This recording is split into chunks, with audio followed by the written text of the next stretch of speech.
하나님의 말씀 사도행전 18장 8절입니다. 기존 한글 성경을 제가 먼저 읽어드릴게요. 또 회당장 그리스도보가 온 집안과 더불어 주를 믿으며 수많은 고린도 사람도 듣고 믿어 세례를 받더라. 한 번 더 읽겠습니다. 기존 한글 성경입니다. 또 회당장 그리스도보가 온 집안과 더불어 주를 믿으며 수많은 고린도 사람들도 듣고 믿어 세례를 받더라. 자, 원전 직역 성경을 읽어드리겠습니다. 또 회당장 그리스도가 그의 온 집으로 더불어 주님을 믿으며 세미콜론 수많은 고린도 사람들도 듣고 믿어 세례를 받으니라. 피리어드. 자, 원전 직역 성경과 기존 한글 성경을 대조해서 보니까 오역이 몇 개 정도 생겼냐면 6개 정도가 생겼네요.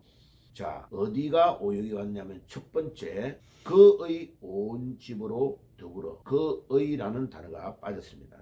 두 번째는 집으로라는 단어가 번역이 잘못됐네요. 두 번째, 세 번째는 세미콜론이 안 찍혔는데 찍어야 되고, 네 번째 사람들도, 덜이 복수예요. 그죠? 사람도가 아니고 사람들도 네 번째고, 다섯 번째는 받으니라.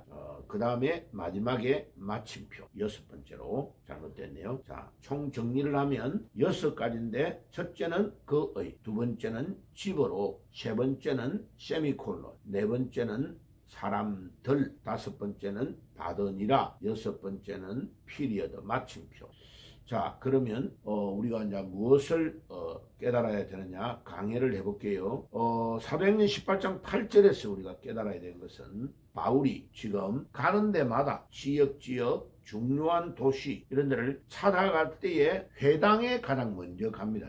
그 다음에 회당과 연결되어 있는 곳으로 가서 말씀을 전하죠. 왜냐하면 바울 자신이 유대인이고 회당에서 자라나고 하나님의 말씀을 배웠기 때문에 회당에서 복음 전하기가 제일 쉬운 겁니다. 왜? 회당에는 가면 기본적으로 하나님을 믿는 사람들이 모여 있잖아요. 그죠? 자, 그러니까 회당을 잘 활용하는 거죠. 그래, 어제 아침에는 회당 바로 옆에 있는 유스도라 하는 사람의 집에 찾아갔는데 그는 하나님을 경외하는 자였다라고 말씀을 드렸죠. 그리고 오늘 이제 연결되는 이 구절은 회당을 관리하는 회당장이 있는 겁니다. 회당을 끌고 나가는 대표자가 있는 거죠. 그리고 그 회당장의 이름이 그리스도인데, 이 그리스도의 온 집이 예수님을 믿는 사람입니다. 야, 놀랍죠, 그죠? 복음이 얼마나 놀랍게 확산되고 있냐면, 율법으로 충만되어 있는 이 회당에, 그 회당을 끌고 나가고 있는 지도자인 그리스도라는 이 사람이 그의 온 집으로 더불어 주님을 믿으며, 그러니까 율법에 충만되어 있지 아니하고 복음을 받아서 예수님이 이 땅에 오셔서 우리의 죄를 위해 돌아가신 것과 3일 만에 부활하신 것을 믿었다, 이 말이죠. 자, 그래서 이 유대인들이 복음을 받아들이고 돌아오는 것이 어려운 것도 있지만은 성경은 이미 예언해 놨습니다. 구약에 예언되어진 메시아가 바로 십자가에 못 박혀 돌아가시고 3일 만에 부활하신 분이다라는 것에 대한 깨달음만 주면, 유대인들이 기다렸던 그 메시아가 바로 베들레헴에서 탄생하신 예수라는 것만 정확하게 이해를 시켜주면 이 그리스도와 같은 이런 사람들이 일어나게 되는 것입니다. 자, 이런 사람을 우리는 메시아닉 주라 그럽니다. 메시아를 기다리면서 하나님을 공경하는 자. 그래서 이 메시아닉 주가 급속하게 늘어나서 지금 전 세계적으로 예수를 믿는 유대인의 숫자가 급속하게 늘어나고 있습니다. 자, 그래서 성경은 이미 예언해 놨습니다. 우리 이방 사람들이 많이 숫자가 일어나서 하나님을 믿고 있는데 유대인 한 명이 돌아오기가 아주 어렵지만은, 돌아오면 이들은 히브리어 원전으로 성경을 다 읽을 줄 아는 자들이니까 놀라운 역할을 감당합니다. 그래서 이방 사람이 예를 들면 10만 명이 돌아오면 유대인 한 명이 돌아오고, 이렇게 계속해서 이방인의 숫자와 유대인의 숫자가 구원에 차는 숫자가 비율이 있는데 그대로를 착착 채워지면 어느 날 갑자기 예수님이 재림하여 오신다는 예언의 말씀이 있습니다. 자, 그러니까 이 유대인 한 명 한 명이 돌아오는 것이 굉장히 중요하죠. 그래서 거기에 대해서 영화로 만들어 놓은 회복 1, 2라는 영화가 있습니다. 예, 그거를 유튜브에도 나와 있으니까 여러분들 한번 봐보시기를 바랍니다. 회복 1, 2 보면 그 하나하나가 한 1시간 넘는 이렇게 크기로 되어 있는데 읽어보면 유대인들이 메시아닉 주들이 예수님을 믿고 돌아오는데 검은 옷을 입은 정통 유대인들이 이걸 막 방해하면서 폭탄을 던지고 막 사람이 죽고 다치고 이런 일이 일어나는 가운데서도 유대인들이 돌아오는 메시아닉 주들이 많이 일어나고 있는 것을 이스라엘에서 보여주고 있습니다.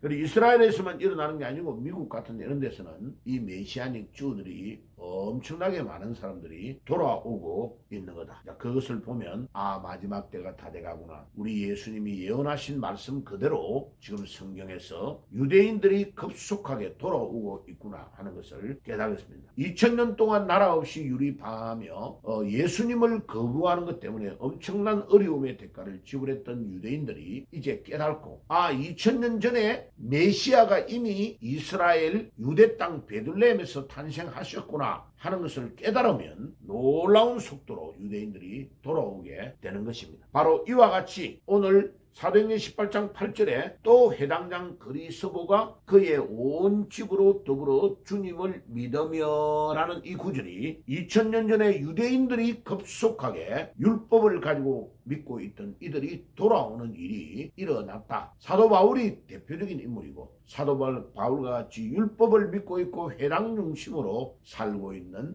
메시아닉 주들이 돌아오는 역사가 일어나고 있다 하는 것을 우리가 깨달아야 됩니다. 그 다음에 수많은 고린도인들이 믿고 세례를 받았다는 뒤에 구절 세미콜론 다음에 수많은 고린도 사람들도 듣고 믿어 세례를 받으니라. 물론 여기에 고린도에 있는 사람들은 유대인들뿐만 아니라 그리스인들이 엄청나게 많은 열매를 맺었다는 것이죠. 오늘 우리가 방금 시작할 때 불렀던 찬송가 그대로 익은 곡식을 거둘 자가 없는 이때에 누가 가서 거둘까? 라고 주님이 오늘도 우리에게 물으실 때에 주님 보내주소서, 나를 보내주소서, 내가 주님을 위하여 이 열매를 거두어 드리겠습니다 하는 그 믿음으로 우리가 주님의 부르심에 응답을 받고 가는 자들이 되어야 되겠습니다. 어려운 가운데서 바울의 동력자들이 어려움을 당하며 엄청난 생명의 위협을 당하는 가운데서도 복음을 전했는데 고린도의 수많은 사람들이 믿고 세례를 받는 일이 일어났던 것처럼 어려운 일 가운데서도 우리가 복음 전하고 믿음으로 나가면 주님이 놀라운 열매를 거두어 줄 믿습니다. 주여 오늘도 이 언약의 말씀을 붙잡고 기도하다가 응답의 비밀을 누리는 축복이 있게 주옵소서. 예수님 이름으로 기도드리옵나이다. 아멘.